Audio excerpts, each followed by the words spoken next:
नमस्कार सबैजनालाई, म ऋषिश त्रिपाठी। आजको यस म्युजिकल टक सोमा यहाँलाई स्वागत गर्न चाहन्छु। आज मसँग विगत लामो समयदेखि लगभग 14-15 वर्ष जति रेडियो कर्ममा आफ्नो समय बिताइसक्नु भएको र हालसालै सैनिक आवासीय महाविद्यालयमा शिक्षण पेसा अँगाल्नु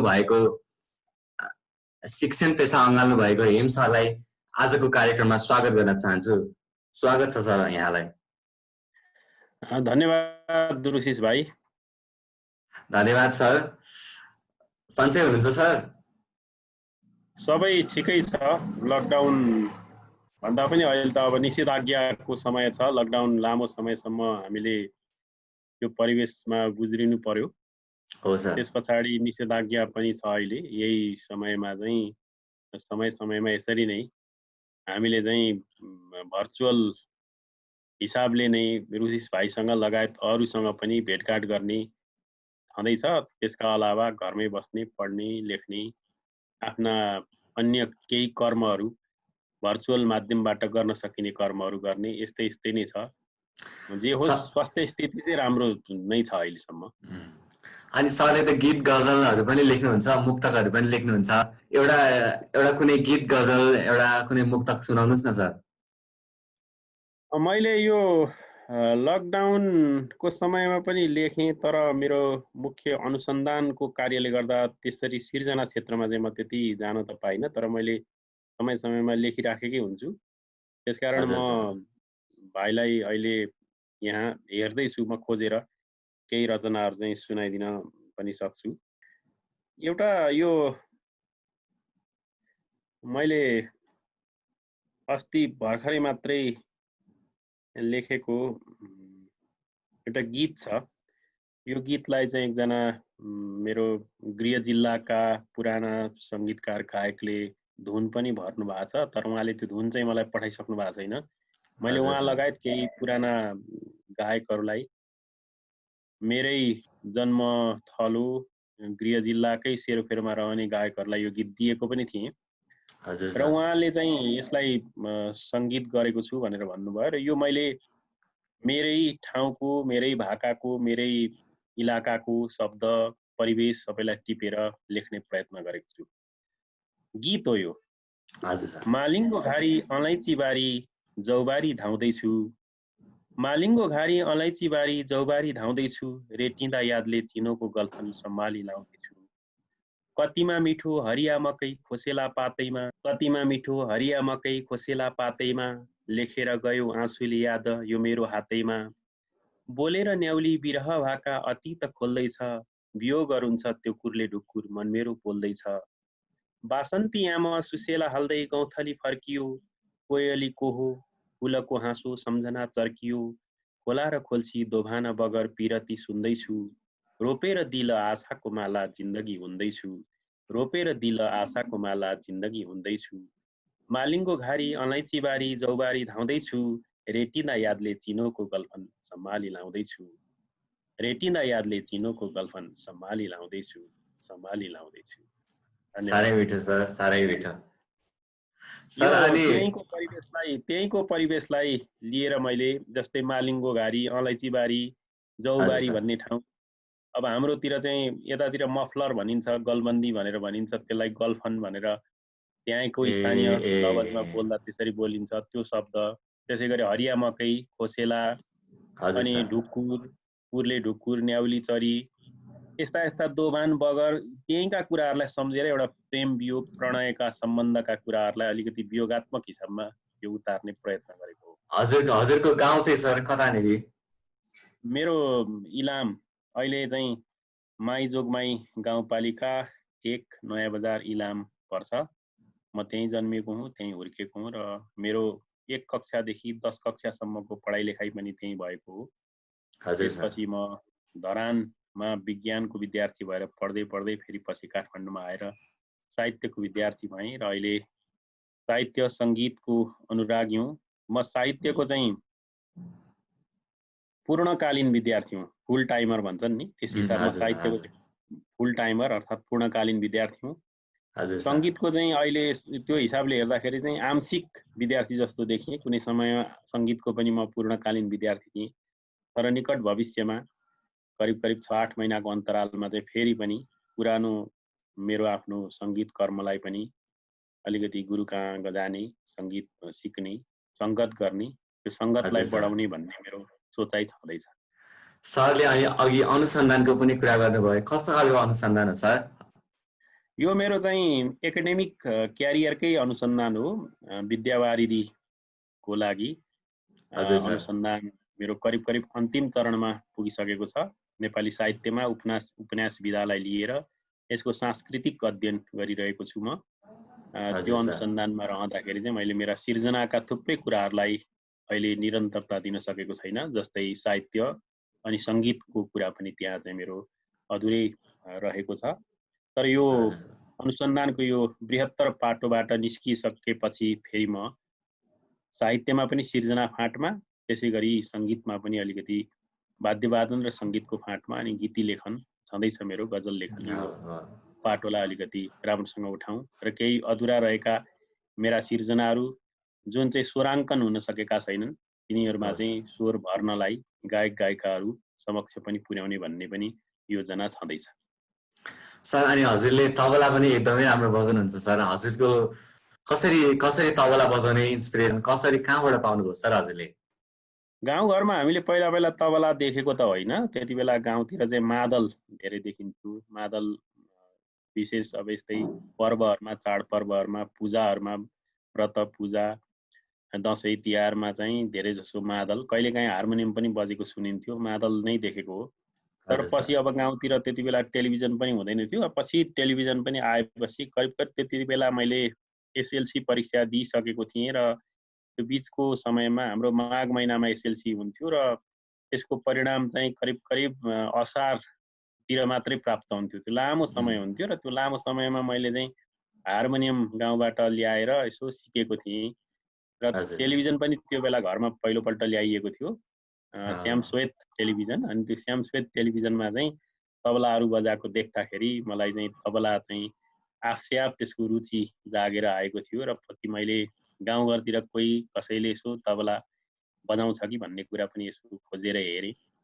पछि म धरानमा झरेँ। धरानमा झरेपछि धरानमा त सङ्गीतको धेरै विकास भइसकेको थियो, त्यहाँ चाहिँ सिक्न पाइने ठाउँ पनि रहेछ। तर त्यो बेला म विज्ञानको विद्यार्थी थिएँ। विज्ञानको विद्यार्थी भएपछि त्यसरी सङ्गीत सिकेर हिँड्ने ओर्ने त्यस्तो फुर्सद हुँदैन थियो र मेरो त्यो देखेँ, गुरुलाई पनि भेटेँ, तर अधुरै रह्यो। तर केही मात्रामा केही कुराहरू चाहिँ मैले बुझिसकेको थिएँ र धरानमा मैले आइएससी तहको पढाइलाई पूर्णता दिइसकेपछि गाउँघरमै बसेको बेलामा रेडियोबाट गीतहरू सुन्ने, टिप्ने, यस्तै गर्दै जाँदाखेरि करिब करिब तबलामा बज्ने, सुगम सङ्गीतमा बज्ने तालहरू चाहिँ बुझिसकेको थिएँ र पछि काठमाडौँमा आएपछि मैले गुरु नै थापेर, मेरा गुरु रमेश श्रेष्ठ हुनुहुन्थ्यो, उहाँसँग बसेर निकै मेहनतका साथमा सिकेँ र त्यही सिकेका कुराहरूलाई थोरै प्रयोग गरेर अलिअलि बजाउने हो। तर त्यो मेरो ज्ञानप्रतिको जिज्ञासा, ज्ञानप्रतिको रुचि र ज्ञानप्रतिको भोक जुन छ त्यो चाहिँ जागिराखेकै छ। त्यस कारणले गर्दा आगामी दिनमा चाहिँ अब मेरो अध्ययन साहित्यमा पनि मैले करिब करिब आफ्नो अध्ययनलाई किनारा लगाउन खोजिरहेको छु यो विद्यावारिधी तहको अध्ययनपछि। त्यस पछाडि सङ्गीतमा एकपटक अनुसन्धानकै हिसाबले पनि सिकौँ, सङ्गीतमा पनि थोरै अनुसन्धान गरौँ र सुगम सङ्गीतहरू के कस्ता हुँदा रहेछन्, कसरी बन्दो रहेछ, त्यसमा चाहिँ तालवादनको अभ्यास कसरी गर्न सकिँदो रहेछ, त्यसमा मेलोडी भन्ने शब्द जुन प्रयोग हुन्छ, तालको मेलोडी चाहिँ कसरी रचना गरिँदो रहेछ, यो कुरा सिक्ने मलाई मन छ। भविष्यमा म त्यो कुरा पनि आफ्नै तवरबाट गुरु थापेर कसरी हुन्छ सिक्ने भन्नेमा छु। अहिले चाहिँ मैले त्यो पहिले आफूले सिकेको ज्ञानको आधारमा र अहिले आफूले यसो सुन्दाखेरि कहीँ यसो कार्यक्रमहरूमा देख्दा, अग्रजहरूले बजाएको देख्दाखेरि ती कुराहरूलाई यसो अनुमान गरेर, अनुभव गरेर बजाउने प्रयत्न गरेको मात्रै हो। अनि हजुरको घर परिवारमा कस्तो माहौल थियो सर? गीत सङ्गीतको पनि माहौल थियो कि हजुरलाई त्यसबाट प्रभाव पर्यो कि सबै पढ्ने, अनुसन्धान गर्ने माहौल थियो कि कस्तो थियो सर? मेरो परिवारमा पढाइ लेखाइको माहौल राम्रै थियो, किनभने मेरा दाजु त्यति बेला पनि पढ्ने र मलाई पनि कक्षा 5 देखि निरन्तर रूपमा अगाडि पढाइमा अगाडि बढाउने गुरु नै उहाँ हुनुभयो र अङ्ग्रेजी विषय उहाँले पढाउनु भएको हो। त्यसकारण पढाइको राम्रो माहौल थियो र उहाँहरूले गीत सङ्गीत पनि सुन्ने, गीत गाउने, कहिलेकाहीँ बाजागाजाको पनि कुराकानीहरू गर्ने। त्यो हुँदाखेरि साङ्गीतिक पूर्ण माहौल त थिएन, तर आंशिक त्यतातिर लाग्नलाई एउटा प्रेरणा दिने, हौसला दिने, गर्नुपर्छ है, सङ्गीत पनि सिक्नुपर्छ, गीत गाउनुपर्छ, गीत गाउँदैमा मान्छे बिग्रिहाल्छ भन्ने खालको त्यो खालको मानसिकता विकास गर्ने खालको परिवार चाहिँ थिएन। गीत गाउँदा हुन्छ, गीत पनि गाइने विषय हो। नारायण गोपालले यस्ता यस्ता गीत गाए, भक्तराज आचार्य भनेका यी हुन्, गुलाम अलीले यस्ता यस्ता गीत गाएका छन्, सङ्गीतमा यस्तो हुन्छ, गोपाल योन्जन यी हुन्। यस्ता कुराहरू चाहिँ दाइहरूले खुबै गर्नुहुन्थ्यो गाउँमा। त्यस हिसाबमा चाहिँ पूर्ण माहौल नभए पनि आंशिक हिसाबमा सङ्गीतको माहौल चाहिँ थियो परिवारमा पनि, जसको प्रेरणा र हौसलाले गर्दा मलाई पनि सङ्गीतमा अगाडि बढ्नका लागि र गीतहरू लेख्न, गीत कसरी लेखिन्छ भन्ने, साहित्यको त अब धेरै पुस्तक पत्र पत्रिकाहरू दाइले ल्याउनुहुन्थ्यो, त्यो पढिन्थ्यो। हजुर सर। र सङ्गीतमा पनि लाग्नका लागि हौसला चाहिँ पर्याप्त मात्रामा भएकै हो, नभएको चाहिँ होइन। अनि सर हजुर पछि आएर हजुरले रेडियोमा पनि धेरै समय बिताउनु भयो, आरजे पनि बन्नुभयो। अनि त्यो चाहिँ कसरी जुर्यो सर, हजुरलाई त्यो मौका चाहिँ कसरी जुर्यो? पहिले त यो साइन्स विज्ञान विषय पढ्नका लागि म इलामबाट धरान झरेँ। धरानमा चाहिँ केही साथीहरू म सम्झन चाहन्छु, एकु घिमिरे, खगेन्द्र पौडेल, युवराज आचार्य लगायतका केही साथीहरू हुनुहुन्थ्यो र उहाँहरूको सानिध्यमा आएपछि म अलिकति बढी साहित्य र सङ्गीततर्फ तानिएँ। सङ्गीतमा पनि उहाँहरूले धेरै नै रुचि बढाउने, उहाँहरूका लागि मैले रुचि बढाउने, उहाँहरूले मेरो रुचि बढाउने कार्य गर्नुभयो साहित्यमा पनि। र त्यहाँ चाहिँ इलामबाट झरेका केही हामी साथीहरू मिलेर भित्ते पत्रिका निकाल्ने लगायतका कामहरू गर्थ्यौँ। र त्यति बेला राम्रै उद्घोषण गर्नुहुन्थ्यो एकु घिमिरे। उहाँ चाहिँ मेरा साथी, तर हामीले भन्दा धेरै राम्रोसँग उहाँले अहिले चाहिँ त्यो चाहिँ मञ्चमा गरिने उद्घोषण रहेछ, स्टेज एङ्करिङ, एमसी को काम चाहिँ उहाँले असाध्यै राम्रोसँग गर्नु हुँदो रहेछ भन्ने मैले पछि त्यसको सैद्धान्तिक ज्ञान हासिल गर्दै जाँदा थाहा पाएँ। उहाँ असाध्यै राम्रो उद्घोषक हुनुहुन्थ्यो र उहाँको त्यो उद्घोषण कला देखेर म निकै प्रभावित थिएँ र रेडियोहरूमा पनि यसरी बोल्नुपर्छ भन्ने, अथवा रेडियोमा चिठीहरू पठाउनुपर्छ, बोल्न पाए हुन्थ्यो भन्ने त छँदै थियो। पछि काठमाडौँमा आएपछि चाहिँ धेरै एफएमहरू खुलिसकेको कारणले गर्दाखेरि त्यतापट्टि पो जान सकिन्छ कि भन्ने कुराहरू हुँदै जाँदा अनि ट्रेनिङ इन्स्टिच्युटहरूमा जाने, सिक्ने गर्न थालियो। अनि सिक्ने क्रममा चाहिँ हामीले 20 जनाको कोटामा परेर मैले पनि सिकेको थिएँ र सिक्ने क्रममा चाहिँ म उत्कृष्ट भएको थिएँ त्यति बेला। 20 जना मध्येमा 1, 2, 3 नम्बर भित्रमा पर्ने विद्यार्थी म भएँ त्यहाँ। र सबै आउने जति सबैले मलाई एकदमै मन पराएर, अब नेपालकै राम्रा राम्रा प्रख्यात उद्घोषकहरू त्यहाँ आउनु भएको थियो र उहाँहरूले असाध्यै मन पराएर ल यो ट्रेनिङ सकेपछि म कहाँ आउने, यो एफएममा आउने, यसरी आउने भन्ने जस्तो कुराहरू पनि भयो। र त्यही बेलामा रेडियो कान्तिपुरले चाहिँ आरजीहरू मागेको थियो, कार्यक्रम उद्घोषकहरू मागेको थियो र मैले पनि त्यहाँ प्रयास गर्दाखेरि म राम्रै थिएँ, राम्रोसँग कार्यक्रम गर्न सक्ने भइसकेको थिएँ। कतिपय प्राविधिक ज्ञान पनि मैले हासिल गरिसकेको थिएँ र यो उद्घोषण पनि एउटा प्रतिभाको कुरा त हुँदै हो, अर्को कुरा चाहिँ प्रविधिको कुरा पनि रहेछ। त्यो प्राविधिक पक्ष पनि जानिसकेपछि उहाँहरूले मलाई अवसर पनि दिनुभयो र मैले 11 वर्ष रेडियो कान्तिपुरसँग बिताएँ। त्यस पछाडि मैले रेडियो सगरमाथामा करिब 3 वर्षे अवधि व्यतीत गरेँ। साहित्य सङ्गीतलाई मिलाएर मैले कार्यक्रम बनाएँ जहिले पनि। र पछि मेरो अघि पनि मैले भनिसकेँ, नेपाली साहित्यमा अनुसन्धान तहमा रहेर, अनुसन्धानको तहमा रहेर मैले जुन मेरो यो प्राज्ञिक कर्मलाई अगाडि बढाउनु पर्ने थियो, एकाडेमिक एक्सर्साइज मैले गर्नुपर्ने थियो। त्यसले गर्दाखेरि मलाई रेडियोमा चाहिँ समय पूर्ण रूपमा मैले दिन सकिनँ। त्यसकारण केही समयका लागि मेरो अनुसन्धान कार्यलाई पूर्णता नदिँदासम्मका लागि चाहिँ मैले त्यो कार्यलाई अहिले विश्राम दिएको छु। तर धेरै श्रोताहरू जो हुनुहुन्थ्यो उहाँहरूले मलाई ठाउँ ठाउँबाट तपाईँको आवाज सुन्न पाइएन, तपाईँले फेरि पनि आफ्ना कार्यक्रमहरू ल्याउनु पर्यो, साहित्यका कार्यक्रमहरू ल्याउनु पर्यो, सङ्गीतका कार्यक्रमहरू ल्याउनु पर्यो भन्नुहुन्थ्यो। र म अहिले पनि भनिरहनु भएको छ। र मैले भनिहालेँ अघि नै, अनुसन्धानको यो कार्यलाई मैले जब पूर्णता दिन्छु, पूर्ण विराम जब लाग्छ, मैले त्यसको सफलता हासिल गर्छु, त्यस पछाडि मेरो यो कार्य चाहिँ यही रेडियो भन्ने हुँदैन। हिजो आज त विभिन्न किसिमका माध्यमहरू छन्, त्यो माध्यमबाट कतै न कतै पक्कै पनि म जोडिन्छु होला, किनभने मैले चाहिँ जहिले पनि साहित्यमा पनि ओझेल परेका मान्छेहरूलाई उजागर गर्नुपर्छ भन्ने मेरो उद्देश्य र योजना थियो।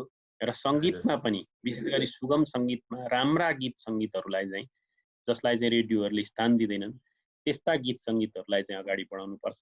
र नेपाल जस्तो देशमा हामीले राम्रा सङ्गीतहरूलाई सङ्गीत बुझ्ने संस्कृतिको विकास गर्नुपर्छ। जस्तै हामीले यो प्रतिस्पर्धाहरूको कुरा पनि हेर्छौँ, नेपाल आइडल हेर्छौँ, अरू हेर्छौँ, र त्यहाँ चाहिँ सङ्गीतको ज्ञान भएको राम्रो मान्छेले जहिले पनि हारेको देख्छौँ हामीले। ऊ चाहिँ विजयी बन्न सक्दैन होइन। हुन त त्यो टेक्निकल कुराहरू पनि होलान्, त्यसभित्र भोटको कुरा छ, के छ, राजनीतिक कुराहरू होलान्, हरेक कुरामा राजनीति घुसिराखेको पनि हुन्छ। तर त्यो माहौल नभएकोले हो कि जस्तो लाग्छ मलाई। किन भन्दा हाम्रै छिमेकी देश भारतमा हामीले फेरि त्यस किसिमका प्रतियोगिताहरू हेऱ्यौँ भने त्यहाँ चाहिँ सङ्गीतमा राम्रै ज्ञान भएका मान्छेहरूले चाहिँ त्यो प्रतियोगिता जितिरहेका स्थितिमा पुगिरहेका पनि हुन्छन्। हामीमा त्यो माहौल नभएकोले मैले चाहिँ मेरो रेडियो यात्राबाट त्यस्तो खालको सङ्गीत पनि सुन्नुपर्छ है, यस्तो सङ्गीत सुन्नुपर्छ, बुझेर सुन्नुपर्छ, सिकेर सुन्नुपर्छ है भन्ने कुरा पनि मैले सिकाउनुपर्छ कि भन्ने अझै मलाई त्यो चाहिँ एकदमै भित्रदेखि त्यो जागेर आएको छ। त्यसकारण भोलिका दिनमा पनि मैले सुगम सङ्गीत, पुराना सङ्गीत, राम्रा सङ्गीत, त्यस्ता सङ्गीतहरूलाई छानी छानी बजाएर चाहिँ धेरैभन्दा धेरै तपाईहरु जस्ता युवा पुस्तालाई पनि त्यस्ता गीत सङ्गीतमा चाहिँ रुचि जगाइदिनुपर्छ भन्ने मैले सोचिरहेको छु। हो सर। अनि सरको त्यो बीचबाटै साइन्स पढ्ने बाटो चाहिँ कताबाट मोडियो सर? त्यही प्लस 2 मै पूर्णविराम लाग्यो कि के भयो? मैले त्यही आइएससी भनेको त्यति बेला चाहिँ अहिले हिजो आज चाहिँ 11-12 कक्षा छ, त्यति बेला त्यो intermediate in science, intermediate in arts भनेर यसरी आइए, आइएससी, आइकम भन्ने चलन थियो। प्रवीणता प्रमाणपत्र तह भनेर भनिन्थ्यो त्यति बेला। मैले पनि त्यो विज्ञानमा प्रवीणता प्रमाणपत्र तह आइएससी सम्म पढेँ र म खासमा कृषि विषय लिएर बिएससी एजी भन्छ त्यो लिएर चाहिँ चितवनमा गएर पढ्ने भन्ने योजनाका साथमा काठमाडौँ आएको थिएँ। तर त्यही काठमाडौँको ठुलो माहौलमा सङ्गीत र साहित्यको ठुलो माहौलभित्र म प्रवेश गरिसकेपछि म त्यो हराइराखेको अथवा मेरो चाहना रुचिको क्षेत्र त त्यता पो रहेछ भन्ने जस्तो भएपछि मैले त्यहीँ त्यो विज्ञान विषयको अध्ययनलाई पूर्णविराम दिएर अनि फेरि मैले चाहिँ साहित्य अध्ययनतर्फ आफ्नो पढाइलाई मोडेँ र कर्मक्षेत्र सबै कुरालाई चाहिँ त्यतैतिर मोडेर म अगाडि बढेँ।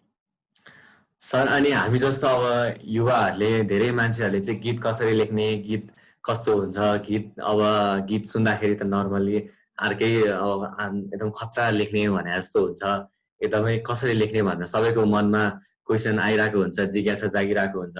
सर यो गीत कसरी लेखिन्छ र गीत लेख्नलाई चाहिँ हामीले कस्तो कस्तो प्रोसेसहरू, कस्तो कस्तो नियमहरू, कस्तो के कुराहरू फलो गर्नुपर्छ, कस्ता किताबहरू पढ्नुपर्छ सर?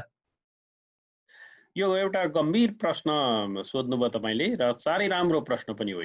यो गीत कसरी लेख्ने यो एकदम मलाई पनि सुरुमा उत्पन्न भएको जिज्ञासा हो। जुन बेला म इलाममा थिएँ मैले अघि भने दाइहरूले गीतहरू बनाउने, गीत गाउने गर्नुहुन्थ्यो। अनि कविता हो कि गीत भनेको कविता हो कि अथवा गीत छुट्टै हो, यसमा अलिकति दुविधा जस्तो पनि थियो। त्यति बेला साहित्यिक पत्र पत्रिकाहरू पढिन्थ्यो तर गीत भनेर छुट्टै छापेको हुन्थ्यो, फेरि कविता भनेर छुट्टै छापेको। कवितालाई गीत भन्न, गीतलाई कविता भन्नु त मिलेन। त्यसकारण के होला गीत भनेर मैले पत्रिकाहरूमा असाध्यै धेरै गीतहरू, गजलहरू पढेँ। त्यस पछाडि एउटा त्यसको धेरै पढ्दै जाँदा त एउटा सामान्य किसिमको त्यसको संरचना जुन फर्मेट भन्छौँ नि हामी, त्यो त देखिन्छ।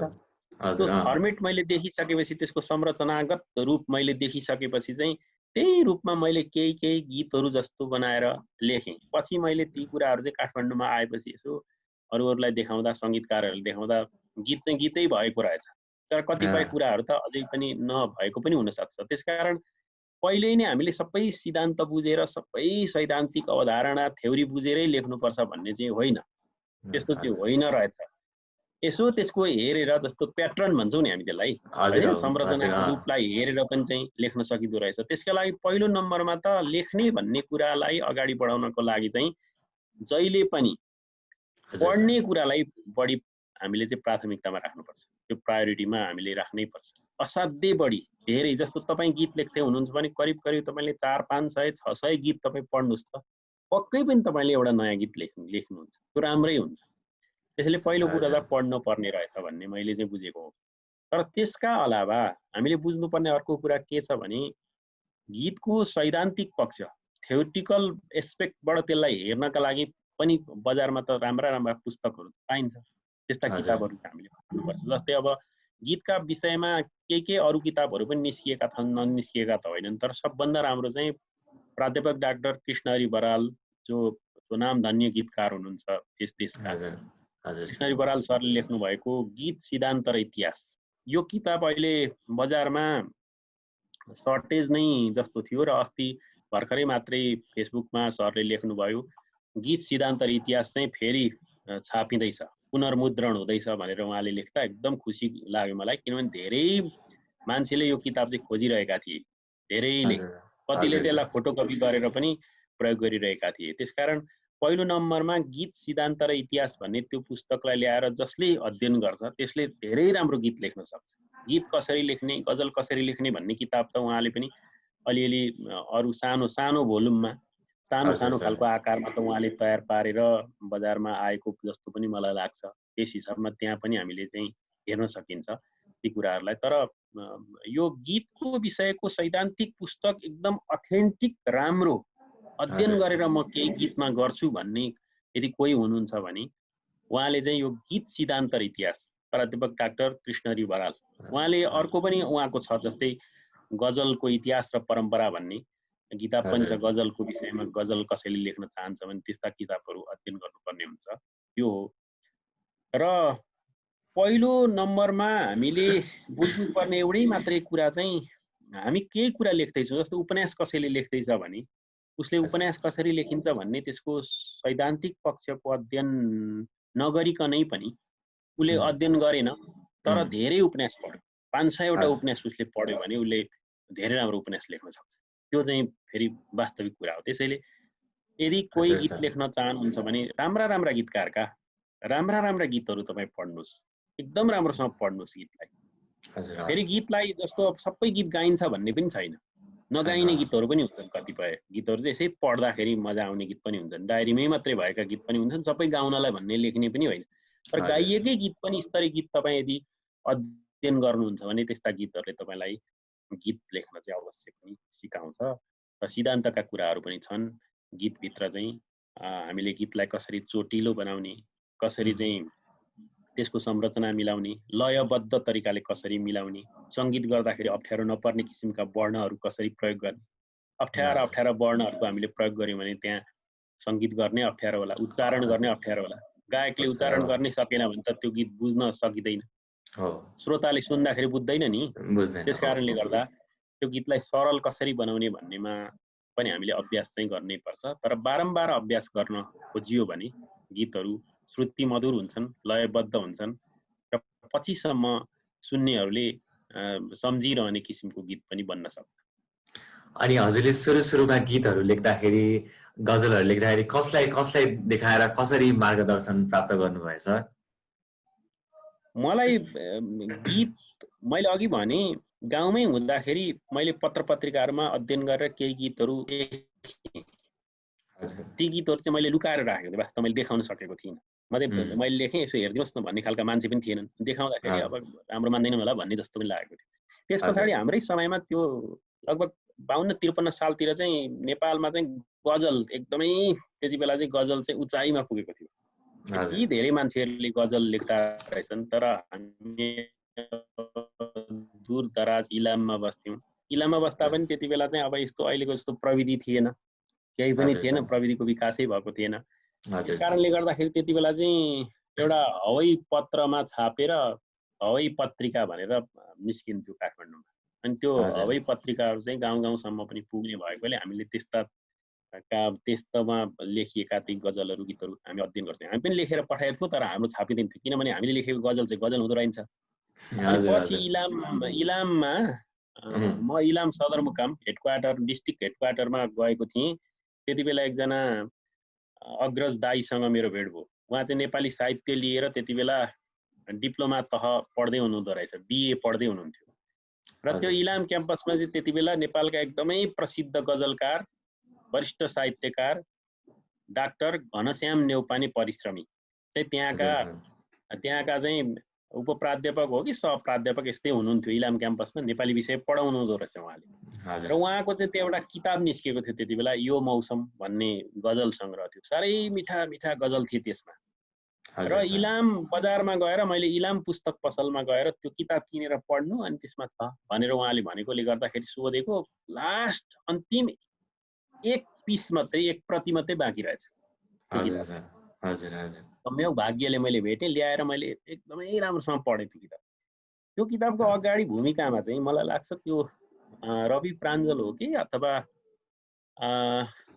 कसैले यस्तै वरिष्ठ गजलकारले चाहिँ ज्ञानवाकर पौडेलले हो कि ललिजन रावलले हो, जसले भए पनि वरिष्ठ गजलकारले चाहिँ त्यहाँ अगाडि भूमिका लेखेर गजल यसरी लेखिन्छ भनेर चाहिँ त्यसपछि पुरै गजल कसरी लेखिन्छ भन्ने बारेमा चाहिँ अगाडि त्यसको किताबको अगाडि लेखिएको थियो।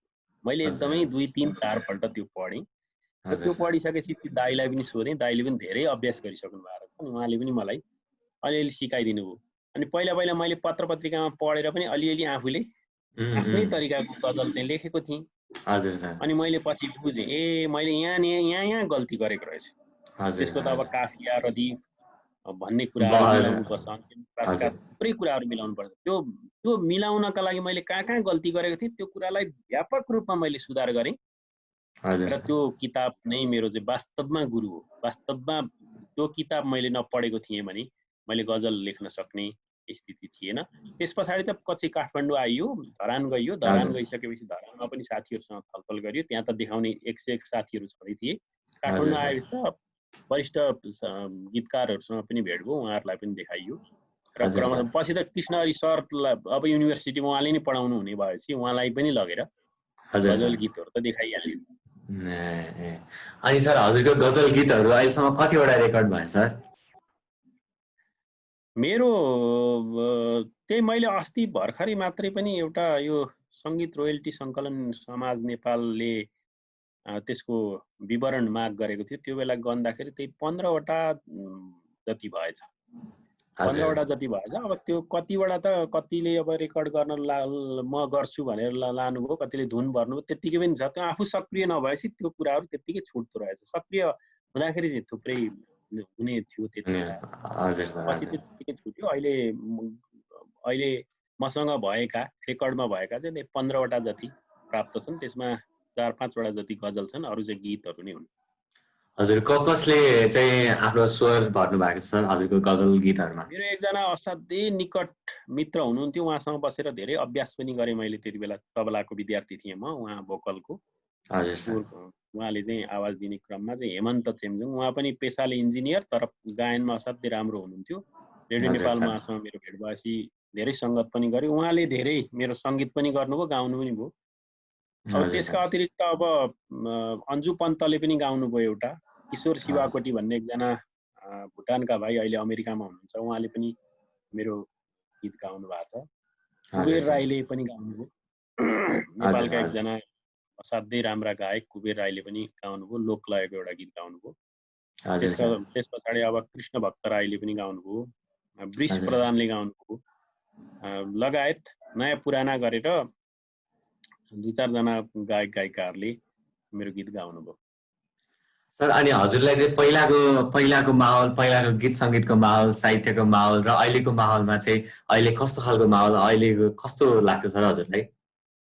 अहिलेको जुन यो सामाजिक सञ्जालको विस्तार सँगसँगै प्रविधिमा जुन किसिमले फड्को मार्यो, त्यस पछाडि चाहिँ लेख्न चाहने, गाउन चाहनेलाई कुनै अप्ठ्यारो छैन। हिजोको दिनमा जुन बेला म इलाममा बसेर एकदम आफै लेख्न खोजिरहेको थिएँ, आफै गर्न खोजिरहेको थिएँ, त्यो बेला मलाई कति अप्ठ्यारो थियो। देखाउने मान्छे पनि थिएन, केही थिएन। अहिले जस्तो भए मैले सामाजिक सञ्जालमा त्यो लेख्ने बित्तिकै पोस्ट गरिदिन्थेँ होला, यहाँ तपाईँको मिलेन भन्थे मान्छेहरूले, आफैले भन्थे नि त। अथवा वरिष्ठ मान्छेसँग पनि त्यहीँबाट इलामको एउटा कुना कन्दराबाटै मैले त सम्पर्क गर्न सक्ने रहेछु।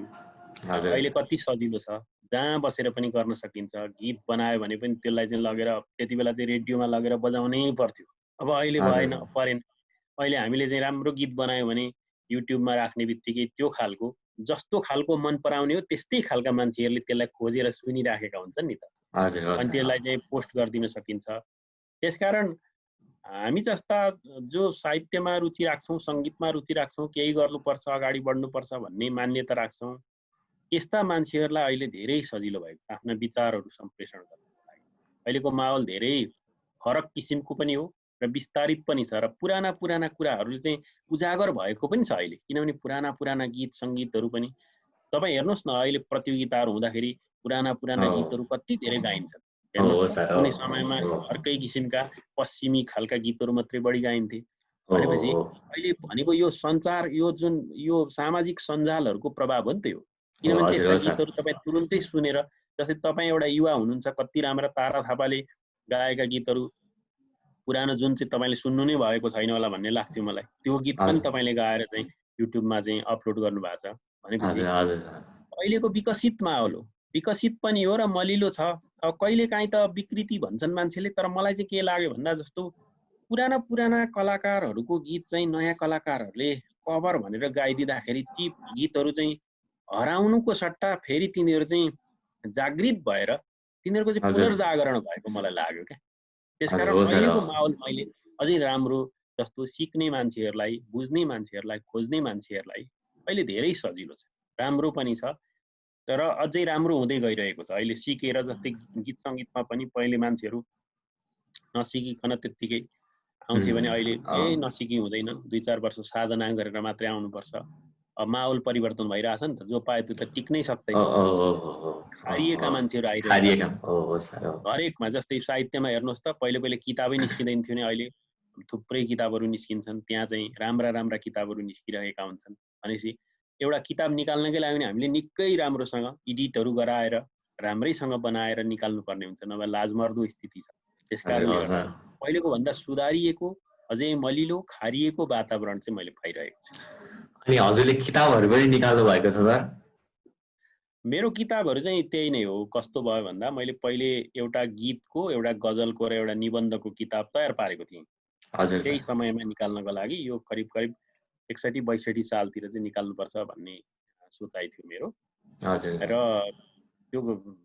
त्यो समयमा त्यो निस्किन सकेन, प्राविधिक कारणले गर्दाखेरि, आर्थिक प्राविधिक कारणले गर्दाखेरि निस्किन सकेन। अनि पछि फेरि कस्तो हुँदो रहेछ भने समयको अन्तरालमा आफैले लेखेका कुराहरू पनि चाहिँ आफैलाई कमजोर लाग्ने। जस्तै तपाईँले गाएर आफूले राखेको गीत चाहिँ 2 वर्ष पछाडि सुन्दाखेरि मैले गाएका गीत चाहिँ मैले त्यति बेला कमजोर गाएछु भन्ने तपाईँलाई लाग्नु सक्छ। त्यो सबैलाई लाग्दो रहेछ, मलाई पनि त्यस्तो लाग्यो। र मैले अहिलेसम्म चाहिँ फुटकर रचनाहरू बाहेक कृतिकार, त्यो मेरो कृतिको रूपमा चाहिँ त्यो मेरो पुस्तक चाहिँ त्यसरी पुस्तकाकार रूपमा चाहिँ मेरो आएको छैन, आकार चाहिँ त्यसले ग्रहण गर्न सकेको छैन। तर निकट भविष्य, मैले अघि नै भने, मेरो अनुसन्धानको कार्य अलिकति जटिल कार्य, त्यसमा असाध्य समय र मेहनत व्यस्तता हुने भएकोले गर्दाखेरि अहिले मैले ती सबै कुरालाई स्थगित गरेको छु। तर भविष्यमा मेरो तयारी अवस्थामा छन्, तिनीहरूलाई केही सुधार गर्नु पर्ला, तर सुधार गरेर म अवश्य पनि ल्याउँछु। ल्याउन पुग्ने सङ्ख्यामा मैले रचना चाहिँ गरिसकेको छु। अनि हजुरको यो अनुसन्धानको अवधि टाइम चाहिँ कति समय, कति वर्ष, कति महिना? अवधि त अझै मेरो 2 वर्ष पुरा मेरो अवधि छ। हजुर सर। 2 वर्षसम्ममा मैले आफूले तयार पारेको कुरालाई सब्मिट गरिसक्नुपर्छ, बुझाइसक्नुपर्छ। तथापि म चाहिँ त्यत्रो 2 वर्ष समय लाउँदिनँ। अब मेरो करिब 6-8 महिनाभित्रमै म त्यो आफूले तयार पारेको कार्यलाई चाहिँ सम्बन्धित निकायमा बुझाउने छु। त्यस पछाडि चाहिँ मैले आफूले सोचेका अन्य कामहरू गर्नेछु। सर, अनि अब अहिले आउने नयाँ सिङ्गरहरू पनि टन्नै हुनुहुन्छ। हजुरले चाहिँ कसलाई धेरै सुन्नु, कसलाई धेरै सुनेर सिक्नु भनेर चाहिँ एउटा सजेसन एउटा दिन चाहनुहुन्छ सङ्गीतमा नयाँ भर्खर लागेको मान्छेहरूलाई? पहिलो कुरा त कस्तो रहेछ भने तपाईँको रुचि कतापट्टि छ त्यसमा भर पर्ने कुरा रहेछ। तपाईँले चाहिँ अब आधुनिक गीत सङ्गीतमा, गजलमा गहिरो डुबेर गाउने हो भने त्यस्तै प्रकृतिका कलाकारहरूलाई तपाईँले सुन्नु आवश्यक हुन्छ। अब तपाईँले चाहिँ अलिकति पप खालका गीतहरू अथवा फिल्मी स्टाइलका भनौँ न, चलचित्रमा पनि अहिले फरक खालका सङ्गीतहरू चाहिँ अगाडि बढेको स्थिति छ। पहिलाको जस्तो भन्दा फरक किसिमको हुन्छ अहिलेको। तर पनि भनौँ न, प्लेब्याक सिङ्गिङ अथवा चलचित्रको गीती गायनको परम्परा भनेको छुट्टै कुरा हो। कतापट्टि जाने? हुन त एउटा व्यावसायिक गायकले सबै किसिमका गीतहरू गाउनु पर्ने पनि हुन्छ। उसलाई बाँच्नु पर्ने हुन्छ। तर पनि मुख्य एउटा रुचिको क्षेत्र र धार त सबैको हुन्छ। उसले म सबै खालको गीत गाउँछु भनोस् हैन, उसले भन्छ, दाबी पनि गर्छ, तथापि उसको एउटा धार हुन्छ। त्यसकारण अब नयाँ पुस्तामा पनि अहिले तपाईँ जो सिकिरहनु भएको छ, तपाईँभन्दा अघिल्लो पुस्ताका पनि गीत सङ्गीतहरू छन्, त्योभन्दा अघिल्लो पुस्ताका पनि गीत सङ्गीतहरू छन्। अब पहिला पहिला जस्तै भनौँ न, दीप श्रेष्ठ, नारायण गोपाल, भक्तराज आचार्य लगायत त्यति बेलाका प्रेमदोज प्रधान अथवा माणिक रत्न, योगेश वैद्य, ध्रुव केसी जस्ता एकदमै वरिष्ठ हस्तीहरूका गीतहरू तपाईँले सुन्नुभयो हैन, बच्चु कैलाशका गीतहरू सुन्नुभयो भने त्यहाँबाट तपाईँले सिक्ने पाठ छुट्टै हो। त्यति बेलाका तपाईँले छुट्टै पाठ सिक्नुहुन्छ। ओहो यस्तो तरिकाले गहिराईमा एकदमै डुबेर गाउने तपाईँले चाहिँ पाठ सिक्नु छ भने तपाईँले बच्चु कैलाशका गीत सङ्गीतहरू सुन्नुपर्छ हैन। माणिक रत्नका गीतहरू तपाईँले सुन्नुभयो भने, माणिक रत्नका गीतहरू तपाईँले गाउने प्रयत्न गर्नुभयो भने तपाईँले छुट्टै किसिमको अभ्यास हुन्छ। अब नारायण गोपालको गीतहरू तपाईँले गाउने अभ्यास गर्नुभयो भने छुट्टै किसिमको अभ्यास तपाईँले प्राप्त गर्न सक्नुहुन्छ। अझै अब भक्तराज आचार्यको गीत सङ्गीत तपाईँले गाउन सक्नुभयो भने त तपाईँलाई अझै त्यो त सङ्गीतका लागि चाहिँ एउटा छुट्टै व्याकरण नै हो। त्यस्तो तपाईँको गलालाई त्यसले माझ्ने खार्ने काम गर्छ।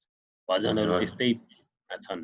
त्यसकारण त्यहाँ पनि तपाईँ पुराना पुस्ताका गीत सङ्गीतहरूमा पनि गएर धेरै कुराहरू तपाईँ सिक्न सक्नुहुन्छ। अब भारतीय उस्ताद गायकहरूको, तपाईँले गजल गायकहरूको, मेहदी हसनहरूको, गुलाम अली, जगजित सिंहहरूको गीतहरू सुन्नुभयो भने, अब त्यही पुस्ताहरूबाट पुस्तान्तरण हुँदै हुँदै हुँदै आएका अहिले सलमान अली जस्ता पनि त त्यहाँ छन् नि त। कस्ता कस्ता राम्रा छन्, के राजबडा भन्ने एकजना पहिला चाहिँ त्यो सारेगामा भएका हैन, त्यस्ता खारिएका भनेको उनीहरूले पनि त्यही उनीहरूको पुरानो पुस्तालाई सिक्दै सिक्दै आएका हरू हुन् नि त। अब अहिले नेपालमै पनि हेर्ने भने जस्तो पहिले एक समयमा चाहिँ एम बराल, रामकृष्ण ढकाल र राजेश पायल राईले आफ्नो महत्त्वपूर्ण उपस्थिति दिएका थिए। उनीहरूका गीतहरू असाध्यै राम्रा, सुन्दर, एकदमै राम्रा श्रुतिमधुर गीतहरू अझै पनि हामी पुराना गीतहरू उहाँहरूका खोजेर सुन्न पनि सक्छौँ। त्यस पछाडि अब आउँदै गर्दाखेरि सत्य स्वरूपहरूले पनि असाध्यै राम्रा, किनभने अब स्वरूप राजा आचार्यको अझै मलाई त धेरै राम्रो लाग्छ, किनभने पिताजी भक्तराज आचार्यबाट सिकेको त्यो गायकीको एउटा स्वरूप चाहिँ एकदमै राम्रोसँग उहाँले लिनुभएको छ। त्यसकारण उहाँको स्वर असाध्यै, स्वरमा निखार म देख्छु। त्यस पछाडि अब हुँदै जाँदा अब राज सिग्देल जस्ता गायकहरू पनि चाहिँ नेपालमा अलिकति व्याकरण जानेका, सङ्गीतको चाहिँ जानेका राम्रा गायकहरू पनि मैले देखेँ। अब मेरो धारबाट भनिरहेको छु यो अहिले, म पनि एउटा सङ्गीतको विद्यार्थी र मलाई त्यो प्रकृतिका गीत सङ्गीतहरू मनपर्ने भएको भएर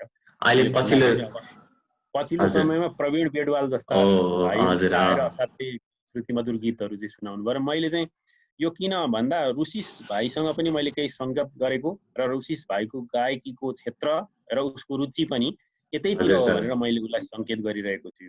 प्रवीण बेडवालबाट पनि धेरै कुरा सिक्न सकिन्छ। उसँग चाहिँ संस्कार पनि र उसले चाहिँ प्राविधिक ज्ञान पनि हासिल गरेको र टेक्निकल्ली मात्रै होइन, अन्य प्राकृतिक हिसाबले पनि प्रवीण बेडवाल चाहिँ निकै बलिया गायक रहेछन्। उनले पनि मेहनत गर्दै गयो भने धेरै राम्रो सम्भावना देखियो।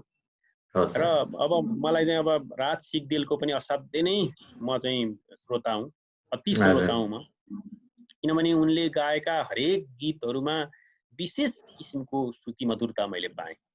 त्यसकारण राज सिग्देलबाट पनि हामीले धेरै पाठ सिक्न सकिन्छ। अब पहिले शिव परियार का गीतहरू पनि धेरै राम्रा भएर आएका थिए, तर पछिल्लो समयमा चाहिँ शिव परियार अधिक व्यावसायिक हुँदाखेरि उनले आफ्नो धारलाई अलिक छोडेका हुन् कि भन्ने जस्तो पनि देखियो। उनको वास्तविक धारमा रहेर गाउँदाखेरि शिव परियार पनि अद्वितीय गायक नै हुन्। र त्यस प्रकृतिका धेरै गीतहरू, अब यता नारीहरूलाई हेर्ने भने अन्जु पन्तको आवाज पनि असाध्यै मिठो हो पछिल्लो पुस्तामा। अब अघिल्लो पुस्तामा हामी सुरुवाती चरणमा जाने हो भने त असाध्यै अब रेडियो नेपालकी प्रथम गायिका भनेकी रानु देवी अधिकारी हुन्। रानु देवी अधिकारीको यति मिठासपूर्ण आवाज छ। त्यही मलाई मनपर्ने गायिकाहरूमा मीरा राणा हुनुहुन्छ, उहाँको आवाज त्यति असाध्यै नै मधुर सुनिन्छ। र दावा ग्याल्मो, नेपाली गीत गायनमा बिर्सन नहुने नाम भनेको दावा ग्याल्मो हुन्। अरुणा लामा जस्ता गायिकाबाट पनि हामीले धेरै कुराहरू चाहिँ सिक्न सकिन्छ। रेडियो नेपालको प्रथम गायिका रानु देवी अधिकारी हुन्। रानु देवी अधिकारीबाट धेरै कुरा सिक्न सकिन्छ। यद्यपि रानु देवी अधिकारीका गीत सङ्गीतहरू अहिले कमै मात्रामा प्राप्त होला। अब त्यस पछाडि विकास हुँदै आउँदा तारा देवीका गीतहरू त्यत्तिकै मिठा, अरुणा लामाका गीतहरू, मीरा राणाको आवाज यति मिठो त्यो समयको, तपाईहरुले सुन्नुभयो भने अहिले पनि धेरै कुरा सिक्न सक्नुहुन्छ। ज्ञानु राणाको आवाज त्यत्तिकै मधुर छ, अरुणा लामाको आवाजबाट धेरै कुराहरू हामीले सिक्न सक्छौँ। उहाँहरू भनेको सङ्गीतको व्याकरण हुनुहुन्छ, त्यस्ता कुराहरू हामीले सिक्ने। उहाँहरूले कसरी गाउनुभयो त्यसका टेक्निकहरू पनि हामीले पहिल्याउनुपर्छ, पत्ता लाउनुपर्छ र हामीले गाउनुपर्छ। अब त्यसै गरेर दावा ग्याल्मो मलाई असाध्यै मन पर्ने गायिका, दार्जिलिङमा बस्नुहुन्छ, उहाँबाट पनि धेरै कुरा सिक्न सकिन्छ। दावा ग्याल्मो असाध्यै राम्रो गायिका, यति मिठो आवाज उहाँको, यति मिठो। गोपाल युञ्जनले पनि एकदमै रुचाउनु भएका गायिकाहरू मध्येमा उहाँ पर्नुहुन्छ। तारा थापाको आवाज त्यस्तै मिठो छ। पुराना पुस्ताका 1 से 1 गायिकाहरू हुनुहुन्छ, धेरै कुराहरू उहाँहरूबाट सिक्न सकिन्छ। उहाँहरूले सिकेका कुराहरूलाई सुन्दै आउँदाखेरि यतापट्टि हामीले अहिले नयाँ पुस्ताका पनि थुप्रै गायिकाहरू भेट्टाउन सक्छौँ। तर पुराना गायिकाहरूबाट धेरै सिक्नुपर्ने हुन्छ। अब मलाई एकदमै विश्वभरिमा मनपर्ने गायिका त आशा भोसले, उहाँको म अति श्रोता हुँ। आशा भोसलेको गीत सुनेर म कहिले पनि थाक्दिनँ। उहाँबाट धेरै कुरा, गायनमा त आशा भोसलेबाट जति कुरा त मान्छेले अरूबाट सिक्न सक्छ जस्तो मलाई लाग्दैन। त्यति धेरै एउटा गीतमा त्यति धेरै रङ भरेर, त्यति धेरै फिल भन्छौँ हामी, फिल सबभन्दा ठुलो कुरा रहेछ गायनमा। त्यस्तो फिल भरेर त्यस्ता टेक्निकहरू दिएर उहाँले गीत गाउनुहुन्छ। त्यसकारण आशा भोसलेका गीतहरूबाट पनि धेरै कुराहरू सिक्न सकिन्छ। अब तपाईँ कस्तो खालको गीत सुन्नुहुन्छ? हजुर सर, त्यस्ता खालका गीतहरू चाहिँ धेरै तपाईँले गाउने कस्तो हो गीत, त्यस्ता खालका गीत तपाईँले धेरै सुन्नुपर्छ। मैले अघि भनिसकेँ, एउटा उपन्यास लेख्न चाहने, उपन्यास लेख्छु भन्ने मान्छेले चाहिँ धेरै सयौं हजारौं उपन्यास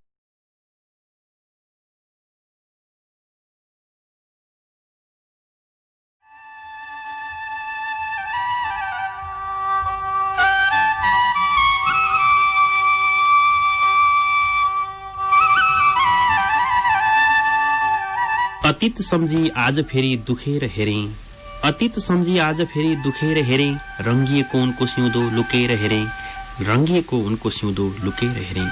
तोपगाछी 4 झापाका गजलकार मोहन अस्ताचलको गजलको मतला सँगसँगै स्पन्दनमा प्रवेश गरेको छु।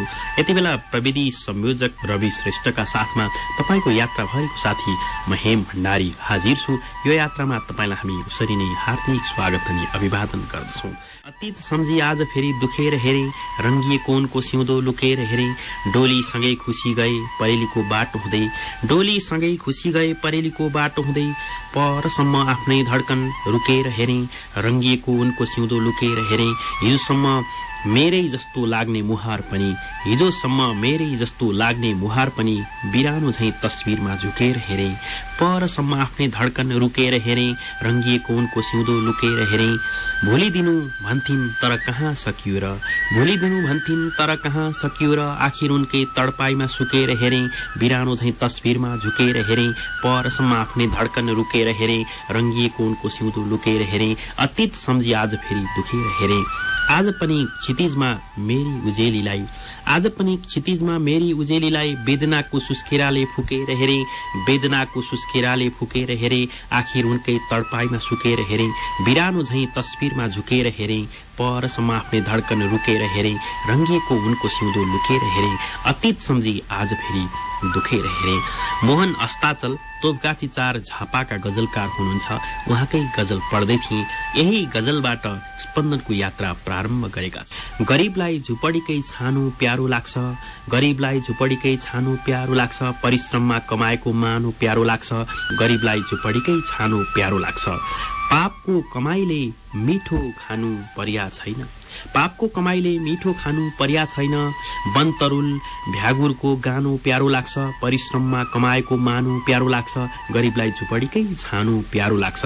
कसले बुझ्छ गरीबको पीडा व्यथालाई, कसले बुझ्छ गरीबको पीडा व्यथालाई, हजार मौरी भए पनि रानु प्यारो लाग्छ, हजार मौरी भए पनि रानु प्यारो लाग्छ, वनतरुल भ्यागुरको गानो प्यारो लाग्छ, परिश्रममा कमाएको मानु प्यारो लाग्छ, गरीबलाई झुपडीकै छानु प्यारो लाग्छ। भ्रष्टाचार अपराध गरी करोडपति बन्नु छैन, भ्रष्टाचार अपराध गरी करोडपति बन्नु छैन। मेहनतले सिर्जिएको आनो प्यारो लाग्छ, मेहनतले सिर्जिएको आनो प्यारो लाग्छ। हजार मौरी भए पनि रानो प्यारो लाग्छ, वन तरुल भ्यागुरको गानो प्यारो लाग्छ। परिश्रममा कमाएको मानु प्यारो लाग्छ, गरीबलाई झुपडीकै छानु प्यारो लाग्छ। म हर्कराज राई 8 पहरियालाई पढ्दै थिएँ। भिरगाउँ 4 लालाटोल धनकुटा बहुमुखी क्याम्पस बीएड प्रथम वर्ष भनेर उहाँले यसरी ठेगाना पनि दिनुभएको छ। यहाँ साह्रै मलाई सशक्त उहाँको मिसरा लागेको छ। वनतरुल भ्यागुरको गानो प्यारो लाग्छ। यसरी हाम्रा कुराहरूलाई गजलमा उतारिदिनु र वास्तविकतालाई पोखिदिनु नै गजलको मर्म भएको छ, वास्तविकता भएको छ। यसकारण हर्कराज राई 8 पहरियालाई धेरै धन्यवाद भनेर उहाँको सिर्जना यही बिसाएको छु। मेचीदेखि महाकाली मेरै गाउँ जस्तो लाग्छ, मेचीदेखि महाकाली मेरै गाउँ जस्तो लाग्छ। प्रत्येक झुप्रा बस्तीहरू मेरै ठाउँ जस्तो लाग्छ, प्रत्येक झुप्रा बस्तीहरू मेरै ठाउँ जस्तो लाग्छ। उत्तर हिमाल सगरमाथा, दक्षिण सहर बस्ती, हरियाली डाँडा देख्दा उतै जाउँ जस्तो लाग्छ, हरियाली डाँडा देख्दा उतै जाउँ जस्तो लाग्छ।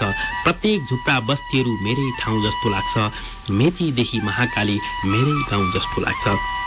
निराज श्रेष्ठ नयनको गजलको 5 शेर मध्ये 2 शेर मात्रै मैले उठाएको हुँ। उहाँ सचिव हुनुहुन्छ उर्लाबारी क्याम्पस साहित्य मञ्चको र कार्यकारी सदस्य हुनुहुन्छ उर्लाबारी गजल मञ्च उर्लाबारी मोरङको। स्थायी ठेगाना मधुमल्ला 9 मिलन चौक भनेर दिनुभएको छ। यसरी एउटा समूहकै रूपमा सिर्जनाहरूलाई विकास गर्दै आउनुभएको छ। यसका लागि निराज श्रेष्ठ नयन धेरै धन्यवादका पात्र हुनुभएको छ। कल्पना नै मान्छेलाई हिँड्ने बाटो हुन्छ, खोज्दै गए त्यही कतै जिउने बाटो हुन्छ। तिमी हामी मिलेपछि जित्ने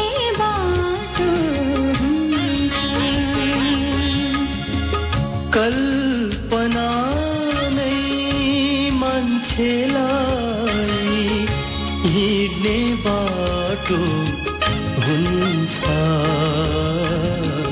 खोज्दै गए त्यही कतै जिउने बाटो हुन्छ। कल्पना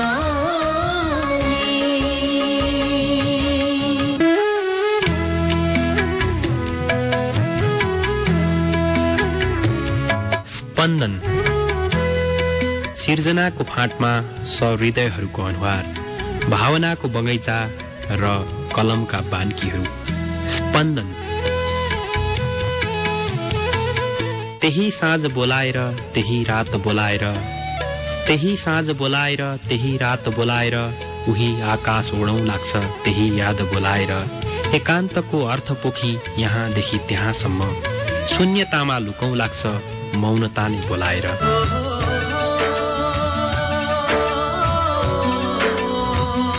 सृजनशील मनहरूको बस्तीदेखि बस्तीसम्मको एउटा शब्द बाटिका। जिन्दगी भन्नु बितिरहेछ पार्टीको बासैमा, कसैले दिने एकमुठी चामल त्यसैको आशैमा, कसैले दिने एकमुठी चामल त्यसैको आशैमा। हजुर, सृजनशील मनहरूको बस्तीदेखि बस्तीसम्मको एउटा शब्द बाटिका यो हो स्पन्दन। बाबुराम खपाङ्गी उदयपुरका गजलकार गीतकार स्रष्टा हुनुहुन्छ। जिन्दगी भन्नु बितिरहेछ पार्टीको बासैमा, कसैले दिने एकमुठी चामल त्यसैको आशैमा भनेर गीत सिर्जना गर्नुभएको छ। कति मिठा शब्दहरूसँग खेल्नु भएको छ बाबुराम खपाङ्गी। जिन्दगी भन्नु बितिरहेछ पार्टीको बासैमा, कसैले दिने एकमुठी चामल त्यसैको आशैमा। जिउँदा आत्मा तडपिरहेछन् मूर्ति पो पुजिन्छ, जिउँदा आत्मा तडपिरहेछन् मूर्ति पो पुजिन्छ। दैवको लीला देखेर पनि यो मन कुढिन्छ, ढुकढुकी धान्न धड्किरहेछ एकमुठी सासैमा, ढुकढुकी धान्न धड्किरहेछ एकमुठी सासैमा। कसैले दिने एकमुठी चामल त्यसैको आशैमा।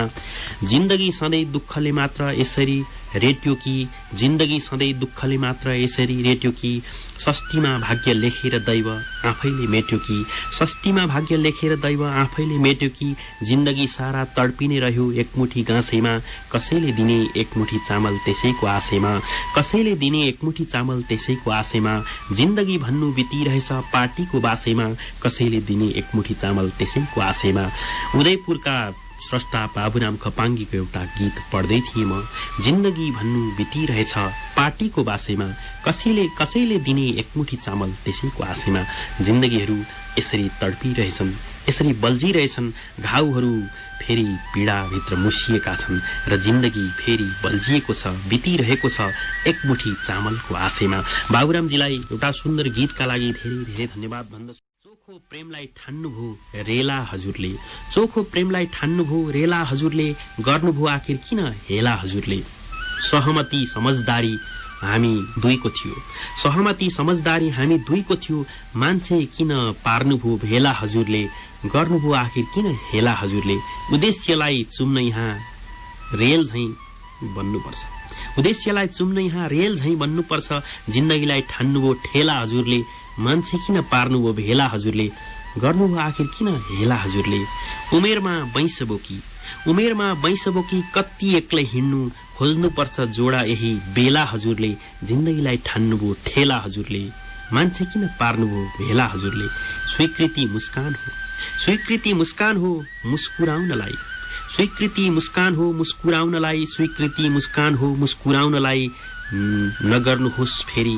अबेला हजुरले नगर्नुहोस् फेरि अबेला हजुरले खोज्नुपर्छ जोडा यही बेला हजुरले जिन्दगीलाई ठान्नुभयो ठेला हजुरले मान्छे किन पार्नुभयो भेला हजुरले गर्नुभयो आखिर किन हेला हजुरले चोखो प्रेमलाई ठान्नुभयो रेला हजुरले गर्नुभयो आखिर किन हेला हजुरले। यति बेला राम्रो रमाइलो र उत्तम गजल दिनुभएको छ दिलकुमार श्रेष्ठ एक्लेले। गजलकार दिलकुमार श्रेष्ठ एक्ले 87 धाम 4 झिलझिले झापाका हुनुहुन्छ। हाल धरान 3 जल्पा रोडमा हुनुहुन्छ। नफुलेको कोपिलालाई फुलाएर गयो बतासको झोकासँगै झुलाएर गयो नफुलेको कोपिलालाई फुलाएर गयो यो रंगीन प्रकृतिको माली आफै बनी भंवरा झैं फुलै फुलमा डुलाएर गयो पूर्णिमाको जुन हौकी चम्किरहने तारा त्यही सुन्दर यौवनमा भुलाएर गयो भंवरा झैं फुलै फुलमा डुलाएर गयो बतासको झोकासँगै झुलाएर गयो नफुलेको कोपिलालाई फुलाएर गयो सपनीमा तिमीलाई जति चाहेको थिए विपनीमा आफ्नो रूप खुलाएर गयो त्यही सुन्दर यौवनमा झुलाएर गयो भंवरा झैं फुलै फुलमा डुलाएर गयो बतासको झोक्कासँगै झुलाएर गयो नफुलेको कोपिलालाई फुलाएर गयो आयो अचानकै मेरो मनको मझेरीमा जहर बनी भित्रीमुटु जलाएर गयो विपनीमा आफ्नो रूप खुलाएर गयो त्यही सुन्दर यौवनमा भुलाएर गयो भंवरा झैं फुलै फुलमा डुलाएर गयो बतासको झोक्कासँगै झुलाएर गयो नफुलेको कोपिलालाई फुलाएर गयो। म गजलकार घनश्याम दाहाललाई पढ्दै थिएँ। झापा जुरोपानीका गजलकार यति बेला नेपाली केन्द्रीय विभाग कीर्तिपुरमा हुनुहुन्छ। गजलकार घनश्याम दाहाललाई पनि धेरै धन्यवाद भन्छु। बिझेको यो काँडो भन्दा खिल दुखेको गजल कसरी सुनाऊ म यो दिल दुखेको गजल बिझेको यो काँडो भन्दा खिल दुखेको गजल बल्छीमा नै गोही पारी ममा उनी रहेछन् माछो भन्दा पनि हजुर सील दुखेको गजल कसरी सुनाऊ म यो दिल दुखेको गजल कोठा भाडा दुख्ने नै भयो बत्ती पानी दुख्छ अझ छोरो पढ्ने स्कुलको बिल दुखेको गजल माछो भन्दा पनि हजुर सील दुखेको गजल कसरी सुनाऊ म यो दिल दुखेको गजल बिझेको यो काँडो भन्दा खिल दुखेको गजल उ दुख्दा दुख्नै पर्यो आफू दुख्दा नदुखेनी चल्ला दुखेनी भन्नुपर्छ चिल दुखेको गजल छोरो पढ्ने स्कुलको बिल दुखेको गजल माछो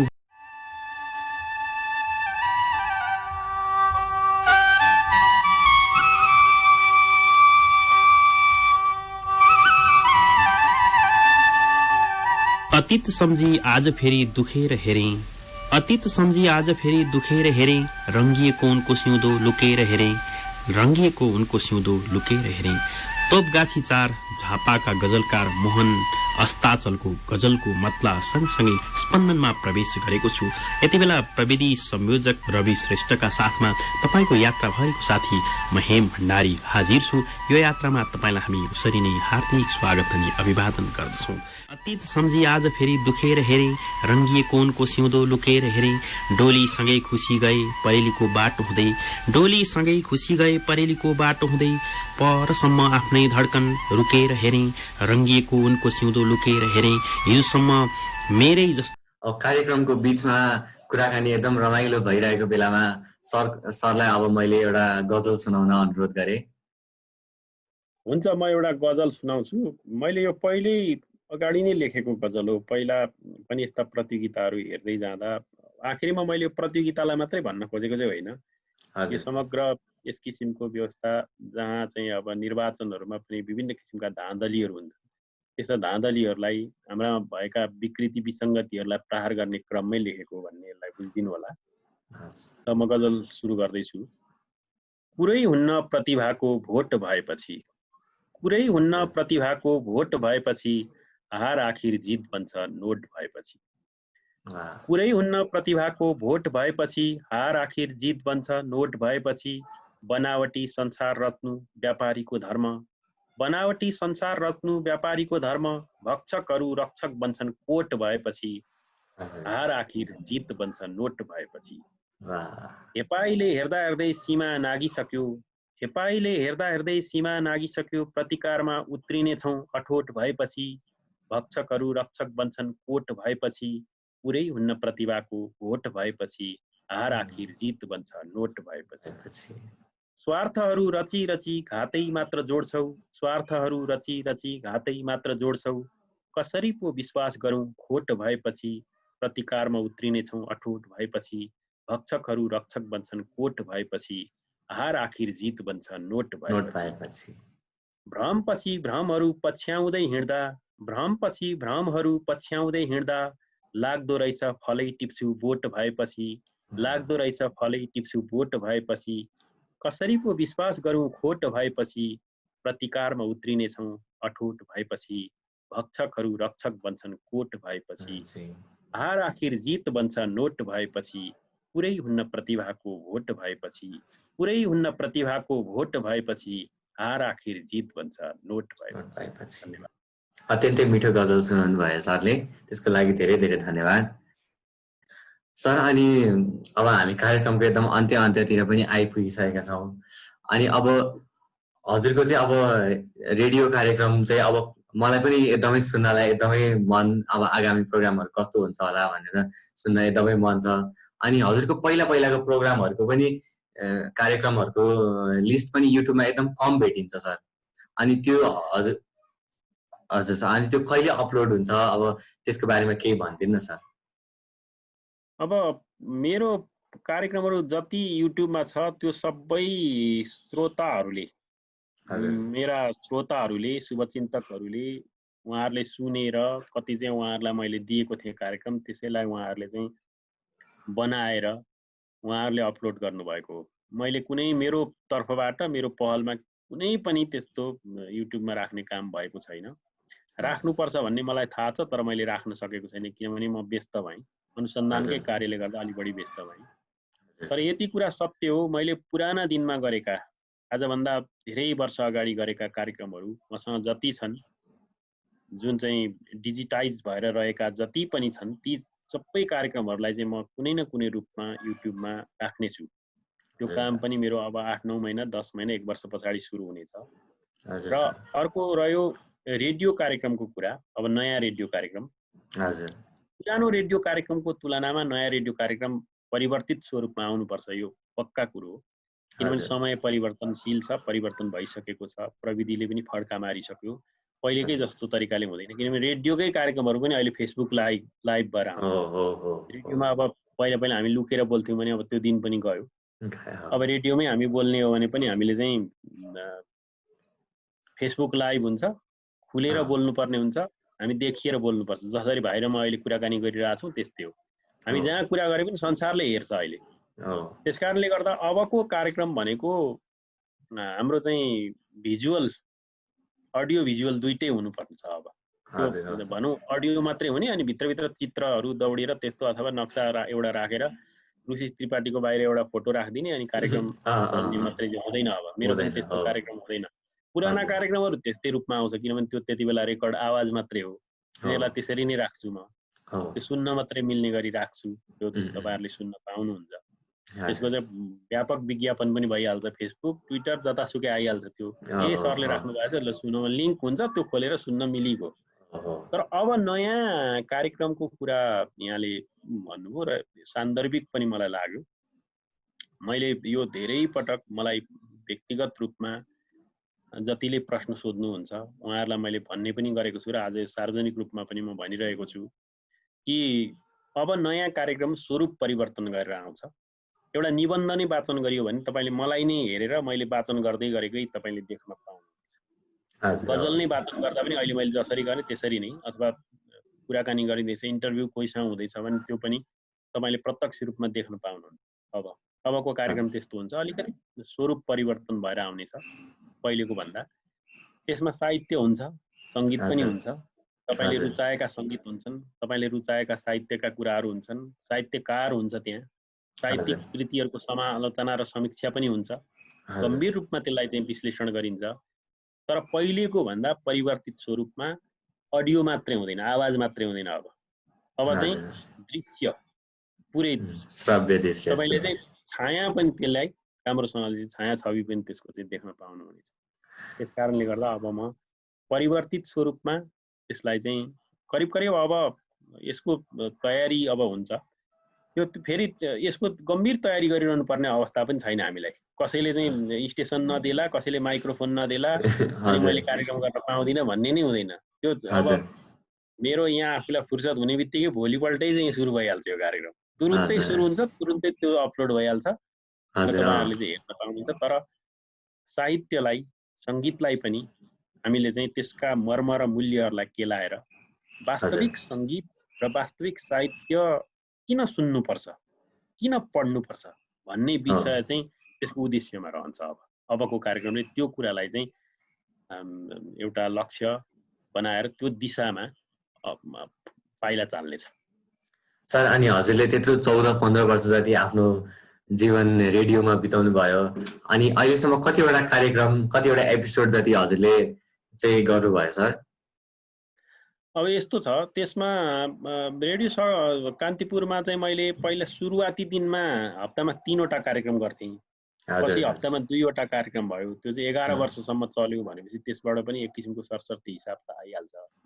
अब रेडियो सगरमाथामा चाहिँ मैले धेरै कार्यक्रम गरेँ। अब हप्तामा 7 दिन सङ्गीत आकाश भन्ने कार्यक्रम थियो, त्यसमाथि अब साहित्य डबली भन्ने कार्यक्रम, खुल्ला मञ्च भन्ने। त्यसरी गर्दाखेरि चाहिँ रेडियो सगरमाथाको चाहिँ करिब करिब 3 वर्ष यात्रामै पनि मैले साह्रै नै धेरै कार्यक्रमहरू उत्पादन गरेँ। धेरै नै कार्यक्रमहरू उत्पादन गरेँ। मैले सङ्ख्यात्मक हिसाबमा त्यसको हिसाब चाहिँ राखेको छैन, यतिवटा भन्ने चाहिँ छैन। तर रेडियो सगरमाथाका कार्यक्रमहरू प्राय मसँग छन् नै। मैले त्यसलाई सुरक्षितै गरेर राखेको छु। सुरुका केही कार्यक्रमहरू चाहिँ प्राविधिक रूपमा ती मेरो चाहिँ एकपटक आफूले राखेको ल्यापटप नै हराउँदाखेरि चाहिँ धेरै कार्यक्रमहरू मेरो गुम्यो। केही गीतहरू पनि मैले सङ्कलन गरेको थिएँ, त्यो गीतहरू पनि गुम्यो। तर पछिल्लो चरणका कार्यक्रमहरू मैले सुरक्षित राखेको छु। कान्तिपुरका चाहिँ सुरुवाती दिनमा कान्तिपुरको कार्यक्रमहरूलाई त्यसरी राम्रोसँग रेकर्ड गरेर राख्न सक्ने स्थिति थिएन। तिनीहरूलाई चाहिँ पहिले अब यो हामीले चाहिँ सामान्य यो श्रव्य चक्काहरूमा त्यति बेला श्रव्य चक्काहरू हुन्थ्यो, त्यो चक्काहरूमा हामीले राख्ने गरेका थियौँ। र त्यो चक्काहरू त हुन त छ अहिले पनि, तर त्यो चक्काहरू चाहिँ कतिपय नबज्ने, अब बजाउने, त्यो चक्का बजाउने भाँडै पाइँदैन अहिले, त्यो चक्कालाई सार्ने पनि सम्भावना छैन। पुराना कार्यक्रम चाहिँ त्यसरी नै बिग्रेका छन्। तर पछिल्लो चरणका केही कार्यक्रमहरू रेडियो कान्तिपुरका पनि मसँग सुरक्षित नै छन्। जे जति छन् ती कुराहरूलाई चाहिँ मैले भनिसकेँ। भोलिका दिनमा कुनै युट्युब च्यानल, आफ्नै युट्युब च्यानलका माध्यमबाट म सार्वजनिक गर्छु आफूले। अहिले जति छन् ती चाहिँ अरू श्रोताहरूले मलाई मन पराएर, उहाँहरूले सद्भाव राखेर, उहाँहरूले आफ्नै तवरले रेकर्ड गरेर उहाँहरूले बनाउनु भएको हो। तर पछिल्लो चरणमा चाहिँ मसँग भएको जुन ओरिजिनल आवाज छ त्यसैलाई मैले बनाएर प्रस्तुत गर्नेछु र त्यसका अलावा म आफ्नो कार्यक्रम पनि फेरि ल्याउनेछु, सधैँ त्यो पनि। हजुर सर। अनि हजुरले अब रेडियो कार्यक्रम त्यति धेरै वर्षमा गर्दाखेरि धेरै कलाकारहरूसँग इन्टरभ्यू लिनुभयो, धेरै स्रष्टाहरूसँग इन्टरभ्यू लिनुभयो। अब त्यतिखेर हजुरले लिनुभएको इन्टरभ्यू र अहिले मैले तपाईँलाई लिँदाखेरि कस्तो एक्सपिरियन्स भइरहेछ, अब कस्तो भान भइरहेछ? मलाई एकदमै रमाइलो लाग्यो भाइ रुसिस भाइ, किनभने मैले पहिले पहिले पनि केही रेडियोहरूमा इन्टरभ्यू चाहिँ दिएँ, अन्तर्वार्ता चाहिँ मेरो नभएको होइन, भयो। हजुर किनभने म चाहिँ एउटा यो आरजेहरूको ट्रेनर भएर पनि धेरै ठाउँमा जाँदाखेरि उहाँहरूले मलाई लिनुभयो एज अ स्रष्टा, हजुर लेखकका रूपमा पनि मलाई चाहिँ उहाँहरूले प्रस्तुत चाहिँ नगर्नु भएको होइन, गर्नुभयो। त्यति बेला पनि मलाई रमाइलो लागेको थियो। आज मलाई विशेष रमाइलो किन लाग्यो भन्दा रुसिस भाइले चाहिँ अझै मनका कुराहरू, कृत्रिम हजुर प्रश्न होइन, एकदमै प्राकृतिक प्रश्नहरू, जसलाई हामी हजुर नेचुरल भन्छौँ, नेचुरल हो किसिमले। अहिले चाहिँ यो वास्तवमा भने नेचुरल, आर्टिफिसियलको जमाना छैन, नेचुरल। हो मैले पनि नेचुरल जति विद्यार्थीहरूलाई सिकाएँ यही कुरो सिकाउन म अहिले पनि चाहन्छु। मेरो चाहना यो छ कि तपाईँहरू पनि प्रस्तुता भएर आउनुहुन्छ नि, यो आर्टिफिसियल होइन, हजुर एकदम नेचुरल, प्राकृतिक रूपमा तपाईँ कृत्रिम बनेर तपाईँ नआउनुहोस्। कृत्रिमताले तपाईँलाई कुनै तपाईँको चाहिँ परिचय दिँदैन, उजागरै गर्दैन। एकदमै हजुर मलाई हो भाइले आज एकदम मेरा मनका प्रश्नहरू सोधिदिनु भयो। जस्तै तपाईँ कसरी लेख्नुहुन्थ्यो भन्दा त्यो प्रश्न मलाई कसैले सोधेकै थिएन आजसम्म। हजुर कसरी लेख्नुभयो त भन्दा मैले सुरुमा चाहिँ उहिले मधुपर्कहरू, गरिमाहरू पढेर सङ्कलन गरेर त्यहाँका हजुर गजलहरू अध्ययन गरेर लेखेको दिन सम्झेँ मैले। हजुर र पछि यो मौसम भन्ने किताब पढेर त्यसको भूमिका पढेर मैले गजल सिकेको दिन पनि त सम्झेँ। हो सर र गीत कसरी लेख्नुपर्छ, गीतलाई गीत बनाउनका लागि के गर्नुपर्छ भन्ने पनि महत्त्वपूर्ण। एकातिर चाहिँ सैद्धान्तिक हिसाबमा पनि प्रश्नहरू मजबुत लागे मलाई भाइका, र धन्यवाद अर्कातिर सर। व्यावहारिक हिसाबमा पनि असाध्यै राम्रा सुन्दर प्रश्नहरू सोधेर जीवन जगत बुझ्न चाहनुभयो तपाईँले। मेरो एउटा जीवन बुझेर पनि केही नयाँ आगन्तुक स्रष्टा जो सर्जकहरू गीतमा, सङ्गीतमा अथवा साहित्यमा रुचि राख्नेहरूलाई त केही न केही फाइदा हुँदो नि त। हो हो हो त्यसकारण सर हो मेरो जीवनलाई खोतल्न खोज्नु पनि यहाँको चाहिँ एउटा सुन्दर कुरा लाग्यो। र तपाईँको चाहिँ यो भाइको एउटा राम्रो पक्ष मलाई के लाग्छ भने हरेक ठाउँमा गएर हरेकबाट केही न केही कुरा सिक्न खोज्ने, हजुर र गीत सङ्गीतमा पनि यसरी डुबेर केही न केही काहीँ न काहीँबाट केही न केही केलाएर सिक्न खोज्ने यो बानी छ। यो बानीले तपाईँलाई धेरै राम्रो हुन्छ।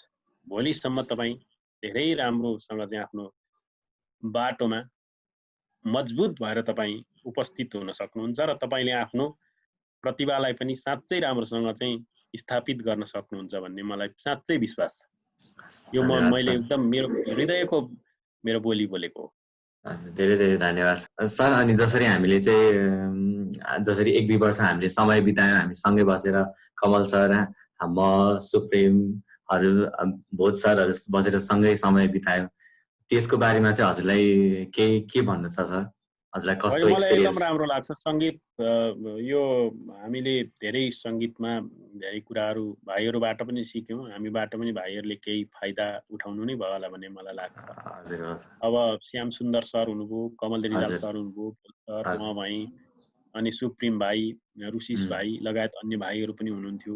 हजुर त्यो एउटा माहौल थियो। त्यसलाई हामीले एउटा छुट्टै साङ्गीतिक टोलीको रूपमा, म्युजिकल हजुर ब्यान्डको रूपमा चाहिँ विकास गर्न सकिन्थ्यो, नसकिने हजुर होइन। किनभने त्यसमा राम्रो ज्ञान भएका श्याम सुन्दर, कायस्थ सर हजुर हरेक बाजालाई उत्तिकै न्यायपूर्ण ढङ्गले त्यसलाई चाहिँ सञ्चालन गर्न सक्ने व्यक्तित्व उहाँ।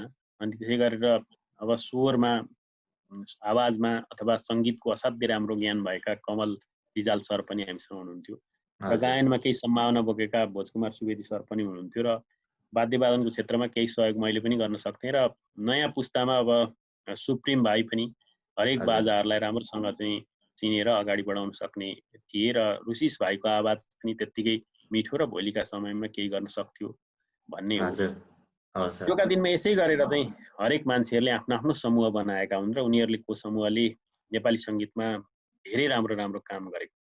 हो र सर। हामीले पनि यसबाट गर्न चाहिँ सकिन्थ्यो। हामी सैनिक आवासीय महाविद्यालयमा रहँदाखेरि 2 वर्षसम्म नियमित रूपमा अभ्यास गऱ्यौँ, र त्यो बिचमा हुँ, चाहिँ छुटेको, हाम्रो हराइसकेको हजुर कला प्रतिभा पनि बिउजियो भन्ने मलाई लाग्छ। हो हो किनभने हो मैले त करिब करिब अब यो तबला वादनको अथवा साथ सङ्गतको कुरालाई छोडि नै सकेको थिएँ, किनभने त्यो खालको माहौल थिएन।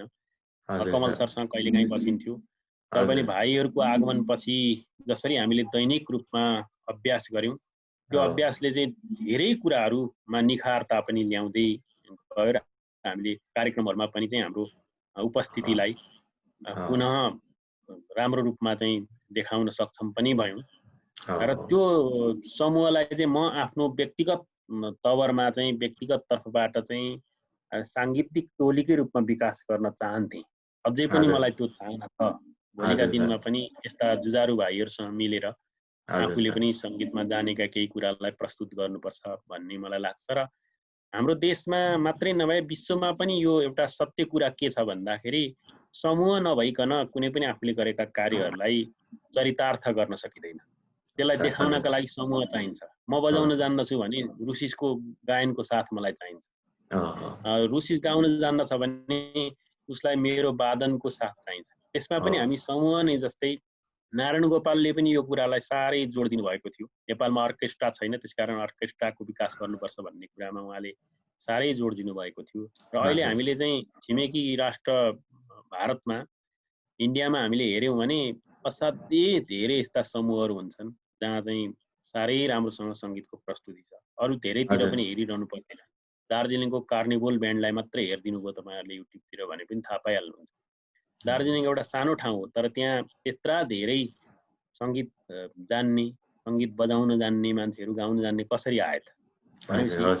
हामीले पनि रुसिस भाइ हामी लगायत श्यामसुन्दर सरहरू जस्ता अलिकति जान्ने मान्छेहरू सबैजना मिलेर यो यसलाई चाहिँ सांगीतिक समूहका रूपमा विकास गरेर भोलिका दिनमा चाहिँ अरु धेरै नभए पनि हप्तामा एक दिन मात्रै उपस्थित भएर कुनै ठाउँमा जम्मा भएर चाहिँ बजाउने अभ्यास गर्ने र ठाउँ ठाउँमा हामीले केही कार्यक्रमहरू गर्न सक्यौं भने त्यसले नेपाली संगीतको क्षेत्रमा निकै राम्रो योगदान मिल्नेछ, योगदान हुनेछ भन्ने मलाई लाग्छ र सुप्रिम भाइलाई पनि म सम्झन चाहन्छु किनभने भाइसँग पनि असाधारण मैले क्षमता देखेको छु।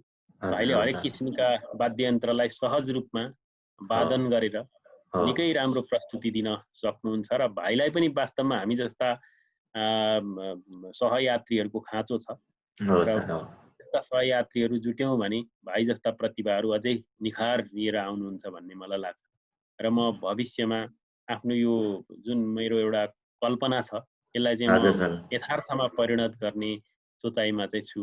म यही कुरालाई यो यति नै साथीहरूलाई मिलाएर एउटा सानो सांगीतिक समूह बनाएर दिनै पछि नसके पनि हप्तामा एक दिन मात्रै अभ्यास गरेर भए पनि अरु दिन आफू आफू गर्ने हप्तामा एक दिन चाहिँ सामूहिक रूपमा हामी उपस्थित भएर अभ्यास गरेर ठाउँ ठाउँमा हामीले केही सांगीतिक प्रस्तुतिहरू पनि दिनुपर्छ भन्ने मेरो मान्यता रहिआएको छ।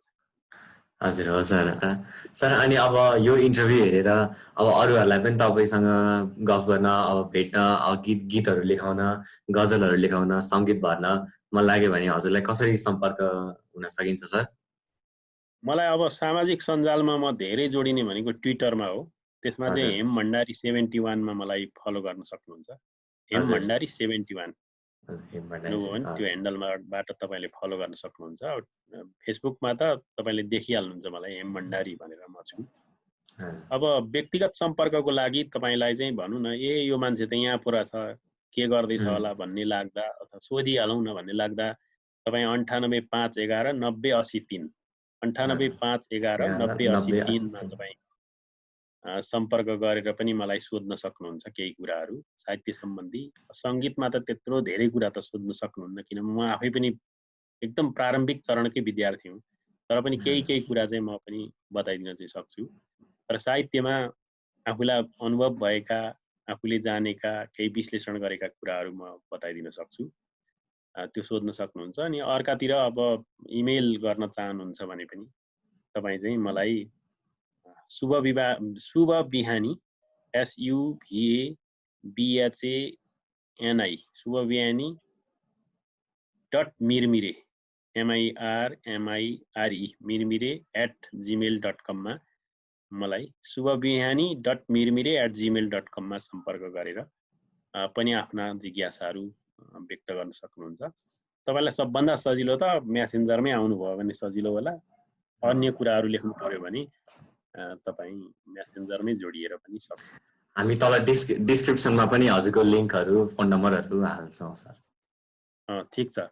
तर मलाई के लाग्छ भने म रुचिस त्रिपाठी मेरो एउटा विद्यार्थी हजुर र चाहिँ म भन्दा धेरै जुनियर भएर पनि उसको म किन साथी हुँ भन्दाखेरि ऊ पहिलो नम्बरमा मान्छे हो र असाध्यै राम्रो मान्छे हो। ऊ धन्यवाद भोलि सर। गायक हुन्छ, ऊ लेखक हुन सक्छ, ऊ चाहिँ प्रस्तोता हुन सक्छ, उसका विभिन्न उसका रूपहरू हुन सक्छन् र उसका सम्भावना पनि त्यत्तिकै छन्।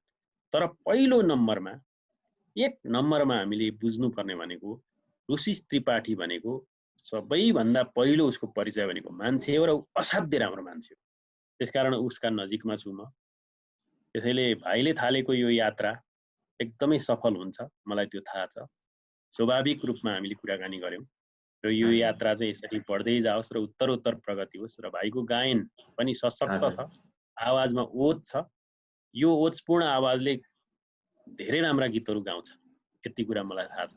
साधना नछोड्नु, निरन्तरता दिनु, यो हरेक कुरामा निरन्तरता भन्ने कुराले चाहिँ ठुलो मूल्य राख्छ, महत्त्व राख्छ। हजुर हजुर सर। त्यसले भाइलाई चाहिँ यो यात्राका लागि मेरो धेरै धेरै शुभकामना छ। लामो बाटोसम्म पुग्नका लागि र सफलता प्राप्त गर्नका लागि म मेरो व्यक्तिगत तर्फबाट भाइलाई धेरै धेरै धेरै शुभकामना पनि दिन्छु। म पनि धेरै धेरै धन्यवाद दिन चाहन्छु सर हजुरलाई। हजुरले अब यो पहिलो कार्यक्रममै एकदम सहयोग गरेर साथ दिएर इन्टरभ्यू दिनुभयो, त्यसको लागि धेरै धेरै धन्यवाद दिन चाहन्छु। र अन्त्यमा म हजुरलाई के अब मैले केही सोध्न छुटेका केही हजुरलाई भन्न चाहेको केही कुरा छ भने हजुरलाई केही भन्न छ भने हजुरले भन्न सक्नुहुन्छ। यो अन्तर्वार्ता भन्ने कुरो कस्तो रहेछ भने मैले पनि यसै भन्थेँ अन्तिममा, तपाईँले केही आफूले थप्नुपर्ने कुरा छ भने थप्नु होला भन्थेँ। अरूले त्यसै भनेको सुन्छु। एउटा निश्चित टाइम हुन्छ नि त, हजुर हो। 1 घण्टाको हुन्छ। अझै अब यो त हामीले युट्युबमा राख्ने भएकोले गर्दा यसलाई जति लामो अथवा छोटो जस्तो नि बनाउन सकिन्छ। रेडियोमा ठ्याक्कै यतिदेखि यतिको बनाउनु है भन्ने एउटा निर्देशन पनि हुन्छ, समयको पाबन्दी हुन्छ त्यहाँ। हजुर। तर अन्तर्वार्ता यसरी हामीले तपाईँको जीवनलाई खोतलेर गर्दै जाँदा यो त एउटा अटोबायोग्राफी जस्तै हो नि त, अडियो अटोबायोग्राफी हो वास्तवमा भन्ने। त्यसले गर्दा यो त 2 दिन 3 दिन 4 दिनसम्म पनि भनिरहने हो भने उहिले म सानो केटाकेटीमा यस्तो थिएँ उस्तो थिएँ, त्यहाँबाट स्कुल पढेँ, त्यहाँबाट यहाँ गएँ, रुखबाट लडेँ, खोलामा ढुङ्गामाथि बज्रेँ, बेहोसै भएछु, उठेँ, गएँ, स्कुल पढ्थेँ, सिँगान लामो निकालेर हिँड्थेँ, मान्छेहरूले हेप्थे, पढ्थेँ, जुत्तै हुँदैन थियो, हामी गम्बुट लाएर हिँड्थ्यौँ, देखि लिएर सारा कुरा भन्दै जानुपर्ने स्थिति पनि आउन सक्छ होइन। लामो जति पनि हुन्छ, थप्ने कुरा त कति हुन्छन् कति। तर भाइले यो सानो बसाइमा पनि छोटो अवधिमा पनि यति महत्त्वपूर्ण प्रश्नहरू सोध्नुभयो, प्राय सबै कुरा आइसकेको छ। तर म के भन्न अन्तिममा मेरो भनाइ के भन्दा हामीले असल साहित्य, असल सङ्गीत र असल व्यवहारका पक्षमा सधैँ अगाडि बढ्नुपर्छ। भाइहरू, युवाहरू सबैले, हामी सबैले असल कुरा के हो त्यो असलका कुराका पक्षमा हामी लागेर अगाडि सबै बढ्ने हो भने असल मात्रै समाजमा ले असल कुरा प्राप्त गर्छ। असल भनेको असल नेता प्राप्त गर्छ, असल व्यवहार प्राप्त गर्छ।